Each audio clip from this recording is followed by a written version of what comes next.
로마서 13장 1절로 7절 말씀 제가 봉독하겠습니다. 각 사람은 위에 있는 권세들에게 복종하라.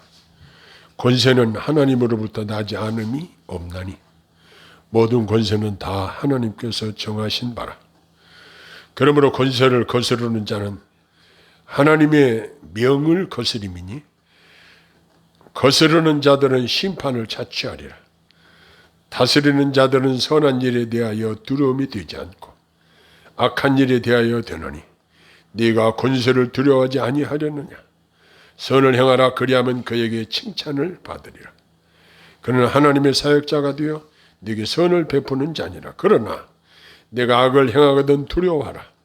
그가 공연히 칼을 가지지 아니하였으니 곧 하나님의 사역자가 되어 악을 행하는 자에게 진노하심을 따라 보응하는 자니라.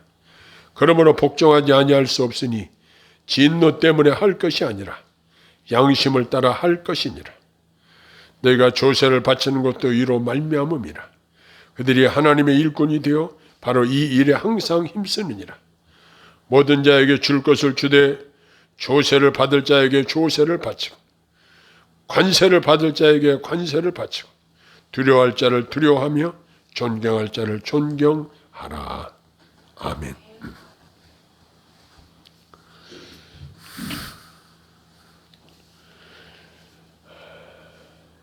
우리나라는 현재 대통령이 불법 계엄 사태로 국회에서 탄핵 소추가 가결된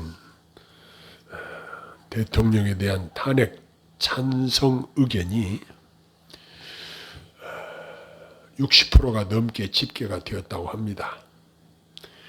4개 여론조사 기관이 1월 9일 발표한 전국 조사 결과를 발표한 것을 보면 헌재가 탄핵을 인용해 파면해야 한다는 응답이 62%로 또 탄핵을 기각해 직무에 복귀시켜야 한다는 응답이 33%로 각각 집계되었다는 발표가 있었습니다.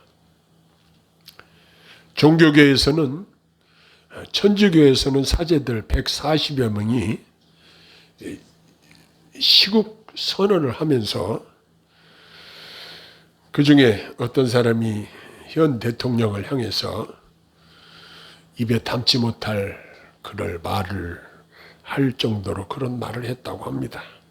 듣기도 매우 거북한 말인데 나라의 상황이 이런 표현까지 하는 상황에 이르게 되었습니다. 목회자는 한 손에는 성경을 들고 한 손에는 신문을 들고 이 세상을 하나님이 어떻게 통치하시는가를 선포하는 일이 목회자 일이기도 합니다. 우리나라의 이러한 상황을 전 세계의 이목이 우리 대한민국에 집중이 되고 있는 상황에서 날마다 영장을 집행하려고 대통령 관저에 수백 명의 공권력이 들어갔지만 경호실 직원들의 극렬한 저항으로 실패하고 빈손으로 돌아와서 저는 그 한남동에 사는 주민들이 얼마나 힘들까 하는 생각이 듭니다. 날마다 확성기 소리로 대모대에 외치는 소리, 경찰차들의 차벽으로 말미암아 교통이 얼마나 불편하겠는가. 엄청난 공해에 시달리고 있는 그분들 생각을 했습니다. 이러한 상황을 초조하게 지켜보고 있는 우리 국내외에 있는 우리 국민들과 또 수많은 외신 기자들이 우리나라에 와서 취재를 해서 전달을 하고 있고 이 내용을 보는 세계인들이 한국이 이러다가 내전이 일어나지 않을까 우려하는 시선도 있다고 합니다. 이렇게 무질서가 판을 치고 법질서가 파괴되고 국민들은 탄핵 찬반으로 갈라져서 서로 극한 대치를 이루고 있는 이러한 상황에서 우리 기독교인들의 시각에서 더욱 마음이 상하는 일은 기독교 지도자라고 자칭하는 목사라고 칭하는 자들이 하나님의 이름으로 국민들이 분열하게 하고 서로 증오하게 하고 어지럽게 선동하는 자들이 있어서 우리 기독교의 이미지를 엄청나게 실추시키고 있는 그러한 것들을 봅니다. 너무나 가슴 아픈 일입니다. 이에 설상가상으로 거짓 가짜 뉴스를 카톡으로 보내면서 그 말도 안 되는 내용들을 다른 사람들에게 퍼나를 것을 요구하는 내용들이 난무하고 있습니다. 이러한 일에 현혹이 되어서 우리는 실각하는 일이 없어야 할 것입니다. 우리 기독교인들의 언행은 하나님의 영광과 직접적으로 관련이 있습니다. 우리의 목표는 하나님을 사랑하고 이웃을 사랑하라는 하나님의 말씀에 맞게 행동하여야 합니다. 세계 사람들이 말하기를 우리나라는 민주적 보건력이 뛰어나다는 그러한 평가를 하기도 했다고 합니다. 이제 우리 기독교인들이 앞장서서 본을 보여서 빨리 법 질서가 회복되고 국민들 모두가 법 질서를 잘 지켜서 살기 좋은 평화가 넘치는 나라를 우리가 기대하고 있습니다. 오늘 우리가 상고하는 본문은 바울 사도가 기독교인들이 평안하게 살 수 있도록, 그래서 국가 권력에 복종하는 모습을 보이므로 안전하게 천국 복음을 증거하면서 살기를 바라는 마음으로 기록된 말씀으로 이해를 하면 되겠습니다. 1절로 6절에 보면은 하나님이 세우신 합법적인 국가 권위에 대한 복종을 요구하고 있습니다. 복종이란 말은 우리가 듣기에 좀 거북할 수도 있습니다. 본문에서 우리를 다스리는 권세자들에게 대하여 어떻게 처신할 것인가를 우리에게 가르쳐주고 있습니다. 기본적으로 우리는 그들이 가지는 정당한 권위에 복종하고 따라야 한다는 것입니다. 1절에 보면 각 사람은 위에 있는 권세들에게 복종하라 이렇게 말하고 있습니다. 여기 각 사람이란 나 자신도 포함이 되는 것입니다. 그들에 대한 우리의 복종은 자유롭고 자발적이고 진실하고 마음에서 우러나오는 것이라야 합니다. 그들의 위치를 인정하고 그에 합당하게 복종해야 합니다. 사도 바울은 그 이유를 여기서 제시하고 있는데, 관원들에게 복종하는 것이 그리스도의 법 가운데 하나이고 신앙인들은 훌륭한 국민이 되어야 한다는 것입니다. 이 의무를 이행하여야 하는 이유는 권세자들은 칼을 쥐고 있기 때문이라는 것입니다. 칼을 가지고 있는 자와 다투는 것은 위험한 일이기 때문입니다. 만약 그리스도인들이 그들에게 저항하는 자세를 보이면 그것이 사회 전체에 큰 해를 끼칠 수 있기 때문에 복종을 여기서 말씀하고 있는 것입니다. 사도는 2절에 거스리는 자들은 심판을 자취하리라 라고 말하고 있습니다. 하나님은 그리스도인들의 저항으로 명예가 훼손되기 때문에 조심해야 한다는 것입니다. 우리는 형벌이 두려워서보다는 미덕을 사랑해서 복종해야 한다는 것입니다. 그리고 복종해야 할 이유로 권세는 하나님께로 나지 않음이 없나니 1절에 이렇게 말씀하고 있습니다. 세상의 통치자이신 하나님께서 권세자들을 정하시고 법령으로 또 제정하시고 모든 권력은 하나님께로부터 나온다는 원리를 말씀하고 있는 것입니다. 그러나 권력을 남용하는 것은 하나님에게서 나온 것이 아니고 인간들이 잘못하는 것입니다. 하나님이 인류를 경영하심에 있어서 하나님의 지혜와 능력과 선하심을 잘 보여주십니다. 통치의 형태와 방법이 어떠한 것이든지 간에 그것은 하나님이 정하신 것이라는 것입니다. 따라서 그것을 여기서 복종해야 한다는 원리를 우리가 이해할 수 있습니다. 2절에 보니까 권세를 거스르는 자는 누구든지 하나님의 명을 거스림이니라고 한 것은 권세는 하나님부터 나오는 법령과 같은 것입니다. 그러므로 권세를 무시하는 자들은 하나님 자신을 무시하는 것과 같은 것이라는 것입니다. 이 로마서를 쓸 당시에는 대부분 국가들이 왕이 나라를 다스리는 나라도 있었고 다스리는 자들이 절대적인 권력을 갖고 있었던 시기였습니다. 오늘날은 이제 민주주의가 많이 토착화된 발전된 민주주의 나라에서 우리나라도 살고 있습니다. 그래서 국민들의 소리가 이제 무엇보다도 중요한 이러한 시기에 우리가 살고 있다는 사실은 부인할 수 없습니다. 그러나 이 로마서를 기록할 바울 사도가 이 말씀을 기록할 당시에 많은 통치자들은 대부분 이 강한 권력을 가지고 백성들을 통치하고 있는 그런 상황에서 우리 그리스도인들이 마음 놓고 평안하게 복음 전하며 살 수 있도록 하기 위해서 국가 권력에 복종해야 한다는 것을 삶의 지혜로 말씀하고 있는 것입니다. 여기 관원들은 특별히 법을 위반하고 악을 행하는 자들에게 두려움이 됩니다. 그들은 공의의 칼을 쥐고 있습니다. 법을 어기고 저항하는 자들을 처벌하는 법 규정이 제정되어 있습니다. 특별히 법 질서를 잘 지키는 것이 중요합니다. 하나님은 질서의 하나님이시기 때문입니다. 불법적이고 무질서한 행동은 우리 그리스도인에게는 합당하지 않습니다. 기독교인이라고 하면서 부덕한 언행으로 그것도 기독교적 용어를 사용하면서 교회의 전도의 문을 막아서는 더더욱 안 될 것입니다. 우리가 예리한 분별력을 가지고 사람들의 말을 바르게 분별을 해서 이것은 옳은 이야기다. 이것은 아니다.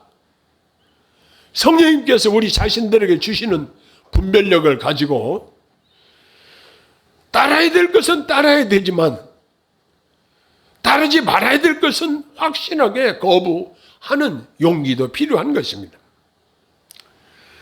선을 행하는 자들은 권세자들을 두려워할 필요가 없는 것입니다. 그뿐만 아니라 우리는 경제활동을 하면서 돈을 벌면 납세의 의무를 성실히 이행해야 할 의무가 있습니다. 그렇게 해서 국가의 발전에 이바지해야 할 것입니다. 그 결과 우리 그리스도인들이 조용하고 평화로운 세상을 만들어 나가야 할 것을 말씀하고 있는 것입니다.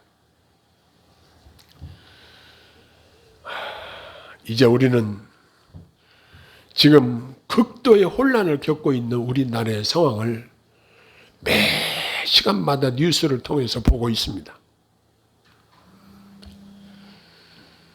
나라가 어려우면 국민들이 나 자신까지도 직접적인 어려움에 처하게 됩니다. 이럴 때일수록 서로 법 질서를 잘 지키고 사람들이 말하는 국민 대통합을 위해서 덕을 세우는 말을 하고 나라를 통치하시는 하나님께 도와주시기를 기도해야 한다는 생각이 듭니다. 하루빨리 질서가 회복되고 평안한 나라가 되기를 바랍니다. 사람들이 몇 명만 모이면 어떤 사람들은 극우의 사상을 가지고 있는 사람이 있고 어떤 사람은 극좌적인 사상을 가지고 있는 사람이 있습니다. 우리는 양편에 있는 모든 사람들에게 복음을 전해야 될 사명이 있습니다. 그래서 어떤 소수의 모임에 가더라도 될 수 있으면 민감한 이 정치적인 이야기는 하지 않는 게 좋겠다. 이런 지혜가 생기기도 합니다. 왜냐하면 사람을 얻기 위해서 사람들에게 복음을 전하기 위해서 우리는 뱀같이 지혜롭고 비둘기같이 순결해야 될 필요가 있다는 사실입니다. 이 땅에서는 우리가 보는 것과 같이 난리와 난리 소문이 있지만 우리의 희망은 어디에 있습니까? 완전하신 하나님이 다스리는 하나님 나라, 하나님 나라가 우리의 소망입니다. 우리가 이 땅에 나를 낳아주신 아버지가 있죠. 그 아버지가 있고 또 영적인 아버지, 우리가 하나님을 아버지라고 부르고 있지 않습니까? 이 나라의 구성 요소는 먼저는 영토가 있어야 되고 통치자가 있어야 되고 국민이 있어야 되는 3요소가 반드시 있어야 됩니다. 하나님 나라는 이 세상 나라와 다른 것이 무엇입니까? 하나님이 통치하시고 다스리시는 완전한 나라입니다. 천국 시민들이 그 나라의 백성들인 것입니다. 예수님께서는 우리 있을 곳을 예비하시고 우리를 다시 데리러 오신다고 약속하셨습니다.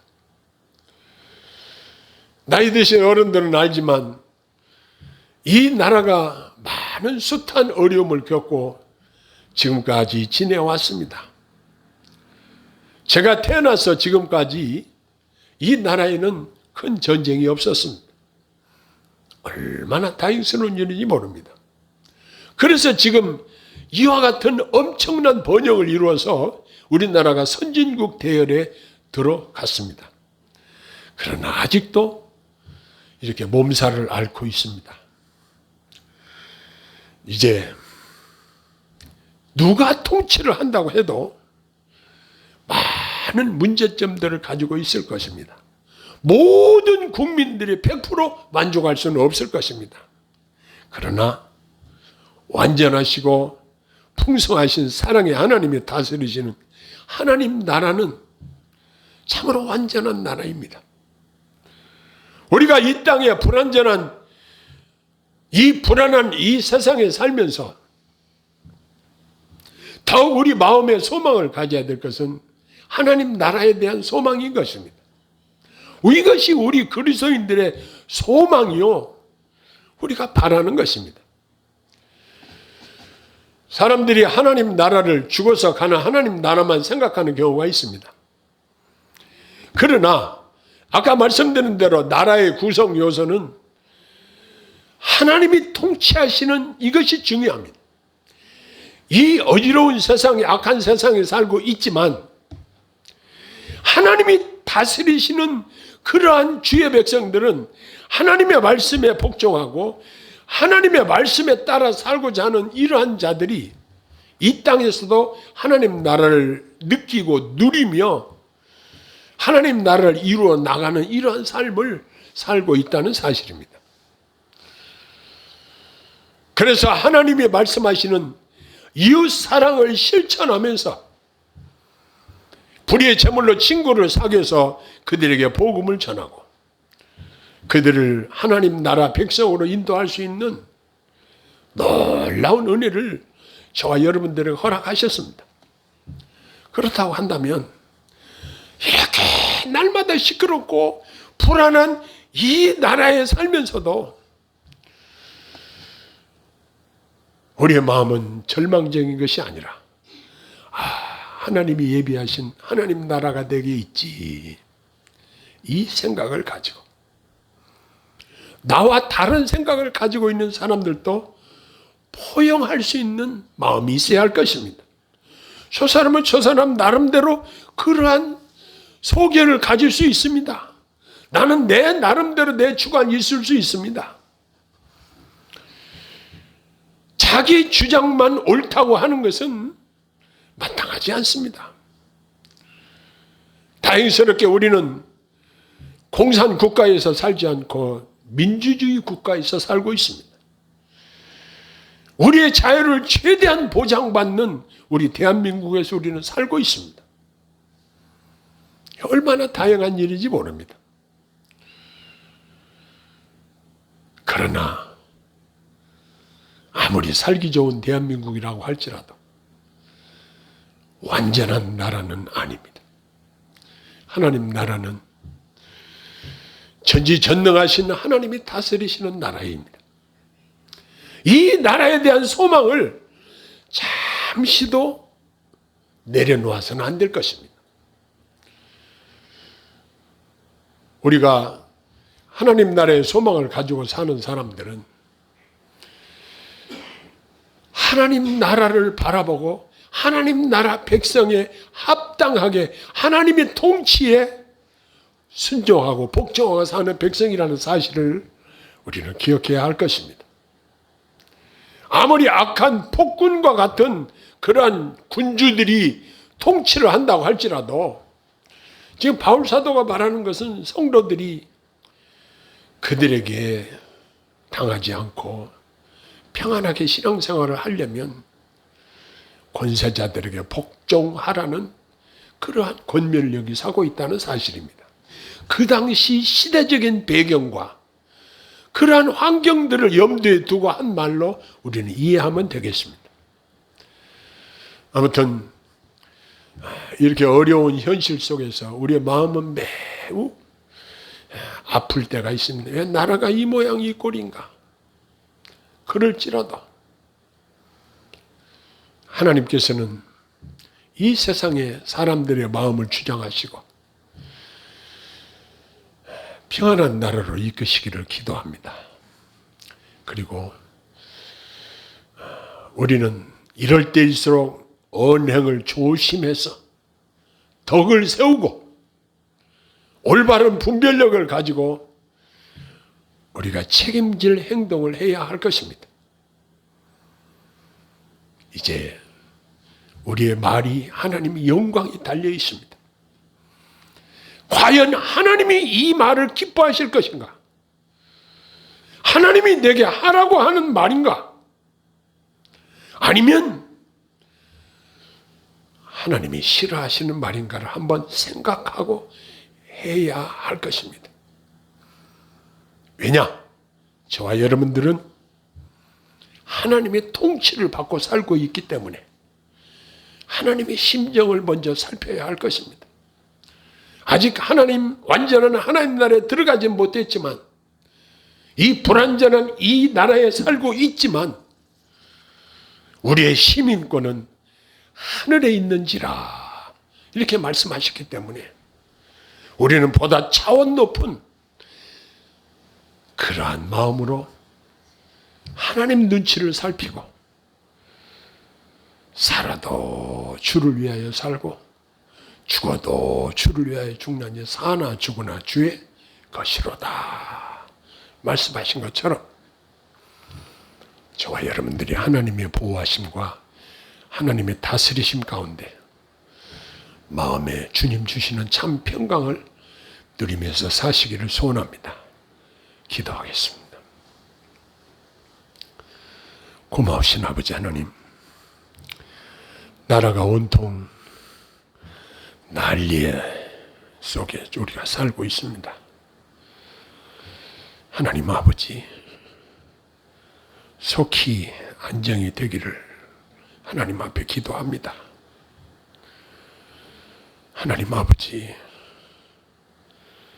이렇게 어려운 세상일수록 완전한 하나님 나라를 소망하게 하시고 하나님을 기쁘시게 하는 저희들 되게 하시며 눈에 보이지 않지만 하나님의 통치를 받는 백성답게 처신하며 살 수 있도록 성령님께서 매 순간순간 저희의 입술을 주장하시고 저희의 행동을 주장하여 주시옵소서. 하나님 나라를 더욱 확장시켜 나가는 귀한 은혜가 우리에게 있기를 소원합니다. 영광 받으시옵소서. 예수님 이름으로 간절히 기도합니다. 아멘.